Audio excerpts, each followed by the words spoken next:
Assalamualaikum warahmatullahi taala wabarakatuh.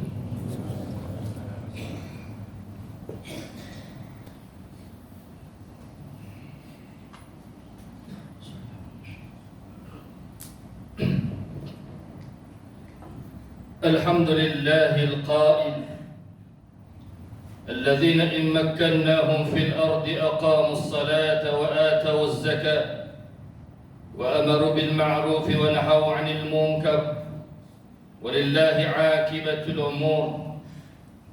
أشهد أن لا إله إلا الله وحده لا شريك له وأشهد أن محمدا عبده ورسوله.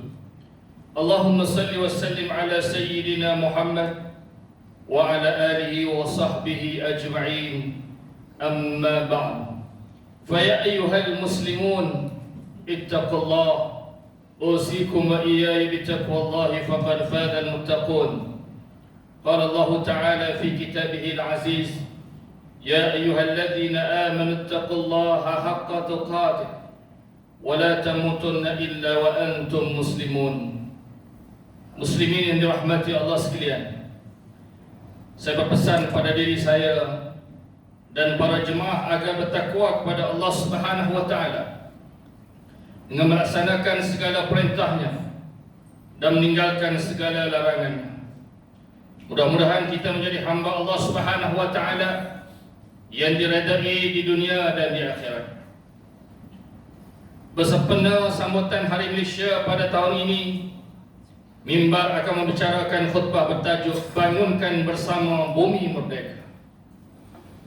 Hadirin sidang jemaah sekalian, tanggal 16 September yang disambut setiap tahun sebagai Hari Malaysia bertujuan memperingatkan kita sejarah pembentukan, penubuhan dan pengisytiharan kesatuan 11 negeri Persekutuan Tanah Melayu, Sabah yang dahulu Borneo Utara, Sarawak dan Singapura sebagai negara Malaysia. Persetujuan menubuhkan Malaysia diperoleh 31 Ogos 1963. Namun pengisytiharannya ditangguhkan selepas laporan Setiausaha Bangsa Bahasa Bersatu diperoleh pada 14 September 1963. Sejarah pembentukan Persekutuan Malaysia bermula dengan hasrat Tengku Abdul Rahman ingin membantu membebaskan Sabah, Sarawak dan Singapura daripada komunis, selain menyatukan 14 buah negeri sebagai sebuah negara merdeka. Tengku Abdul Rahman, Perdana Menteri Malaysia ketika itu, dalam pengisytiharannya menyatakan, mulai daripada 16 September 1963 bersamaan 28 Rabiul Awal 1383, negeri-negeri di Malaysia dengan izin dan kehendak Allah Rabbul Alamin akan kekal menjadi sebuah negara demokrasi yang merdeka, lagi berdaulat serta berasaskan kebebasan dan keadilan, dan sentiasa mempertahankan serta memelihara keamanan dan kemesraan umatnya dan mengekalkan keamanan di antara segala bangsa di dunia ini. Hadirin yang dikasihi Allah Subhanahu wa taala sekalian, tarikh keramat Hari Kemerdekaan 31 Ogos 1957 dan Hari Malaysia 16 September 1963 seharusnya menyedarkan seluruh rakyat Malaysia bahawa negara ini telah 59 tahun ditubuhkan dan 65 tahun dimerdekakan. Namun, bagaimanakah kedudukan negara ketika ini? Perjalanan panjang selama 65 tahun seharusnya mematangkan semangat perpaduan dan kebersamaan seluruh anggota masyarakat yang berbidang kaum sebagai sebuah keluarga.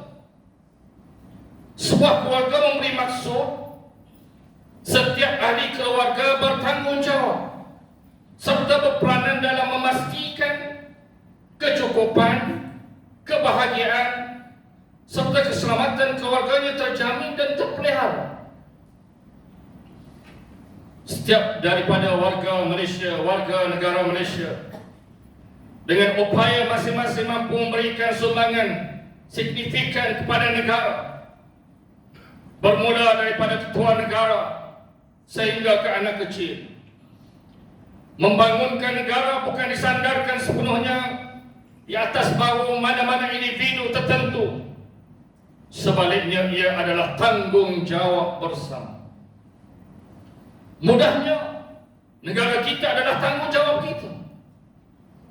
Bagi merealisasikan pembangunan negara yang mampu, 3 aspek utama berikut boleh difokuskan bagi menjamin kestabilan sosio-politik negara, iaitu kesepaduan sosial, pendidikan holistik, dan keutuhan ekonomi. Hadirin yang dirahmati Allah Subhanahu wa taala sekalian, kesepaduan sosial adalah kunci kepada keutuhan sebuah umat. Sejarah kaum Muhajirin yang hidup di tanah Gersang serta berkeahlian dalam bidang dagangan berhijrah meninggalkan harta benda di Mekah. Kemudian ia berpandu dan berasimilasi dengan penduduk Madinah yang hidup di tanah yang subur dan berkeahlian dalam bidang pertanian. Atas dasar persaudaraan, kaum Ansar tidak membiarkan saudaranya dalam kesusahan. Sebaliknya, dibantu setiap aspek keperluan. Malaysia hari ini, khususnya umat Islam, dilihat masih percakaran demi kepentingan pribadi dan politik. Sengketa, permusuhan serta kebencian masih menebar, sehingga menjatuhkan sesama bangsa, bahkan saudara seagama. Wujudnya golongan ekstremis yang mencetuskan provokasi, menabuh fitnah perpecahan, dan menyemarakkan api perkauman, mencetuskan suasana tidak aman. Sedangkan Rasulullah SAW telah mengingatkan sebagaimana hadis daripada Abu Musa radhiyallahu anhu bahawa Rasulullah SAW bersabda, "Al-mu'min lil-mu'min, al-mu'minu lil-mu'mini, kal-bunyan yashuddu ba'duhu ba'da." Seorang mukmin dengan mukmin yang lain umpama sebuah bangunan di mana sebahagiannya mengukuhkan bahagian yang lain. Hadis riwayat Bukhari dan Muslim. Rasulullah SAW turut menegaskan sebagaimana mafhum hadis riwayat Muslim daripada Abu Hurairah radhiyallahu anhu bahawa seorang muslim merupakan saudara kepada muslim yang lain. Haram seorang muslim menumpahkan darah saudaranya, merampas hartanya, dan mencemarkan kehormatannya. Seorang muslim jangan menzalimi saudaranya, membiarkan teraniaya dan menghinanya. Seorang muslim sesama saudaranya jangan dengki mendengki, tipu menipu, benci membenci, khianat mengkhianati, dan pintas memintasi dalam muamalat. Kaum muslimin yang berbahagia, pendidikan holistik dan ilmu pengetahuan seimbang dari sudut intelek, emosi, jasmani dan rohani amat mustahak dalam melahirkan modal insan berkualiti. Dalam Islam, pengkategorian dibuat antara ilmu fardu ain dan ilmu fardu kifayah. Kemudian ilmu fardu ain dikategorikan pengetahuan berkaitan kepercayaan sebagai ilmu akidah, pengetahuan berkaitan amal perbuatan seperti ilmu fiqh, dan pengetahuan berkaitan kerohanian sebagai ilmu tasawuf. Tujuan menuntut ilmu asasnya bukan mematlamatkan pada sektor pekerjaan. Sebaliknya ia adalah tuntutan dan kewajiban. Hadis riwayat Anas bin Malik radhiyallahu anhu bahawa Rasulullah SAW bersabda, "Talabul ilmi faridatun ala kulli muslim." Menuntut ilmu adalah fardu, yakni kewajiban bagi setiap muslim. Hadis riwayat Ibnu Majah.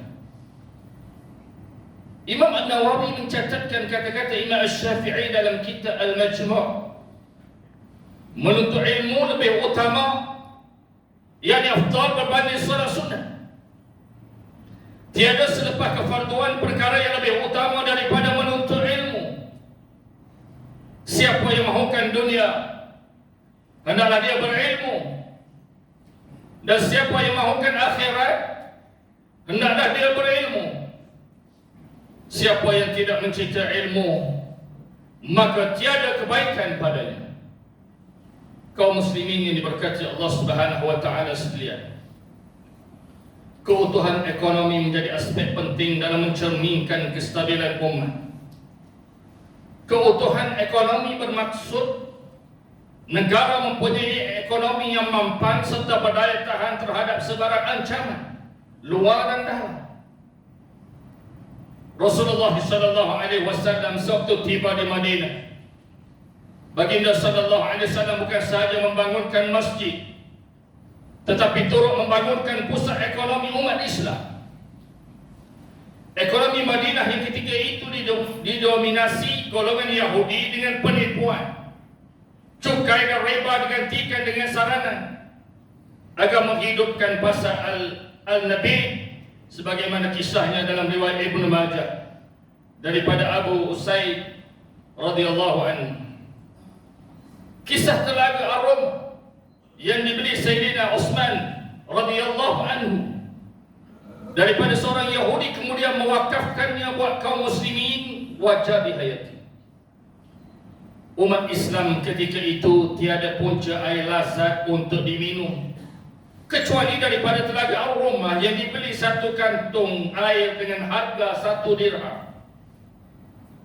Sayyidina Utsman menawarkan untuk membelinya, tetapi Yahudi tersebut hanya bersetuju menjualkan separuh pemilikan secara berselang hari dengan harga 12.000 dirham. Dengan kesepakatan dan tindakan bersama, umat Islam menikmati air percuma sepenuhnya. Apabila Sayyidina Utsman radhiyallahu anhu berjaya membeli keseluruhan pemilikan telaga tersebut dengan tambahan sebanyak 8.000 dirham, menjadikannya 20.000 dirham. Kisah di atas menjelaskan bahawa aspek ekonomi, perniagaan dan keusahawanan perlu diberikan perhatian sewajarnya. Umat Islam perlu wujudkan platform, pasaran dan produk tersendiri. Umat Islam perlu berusaha menjadi pengusaha, pembekal dan peniaga yang dapat memenuhi segala keperluan kaum muslimin tanpa perlu bergantung pada pihak lain. Hadirin yang dimuliakan, akhiri khutbah ini, marilah kita sama-sama menghayati dan mengambil pengajaran seperti berikut. Pertama, umat Islam hendaklah bersyukur. Bersyukur di atas nikmat kemerdekaan serta kedaulatan negara dengan menyuburkan semangat cintakan tanah air. Kedua, umat Islam hendaklah mengambil bahagian dan berperanan dalam meningkatkan kesepaduan sosial, pendidikan holistik dan keutuhan ekonomi untuk mengekalkan kestabilan sosio-politik negara.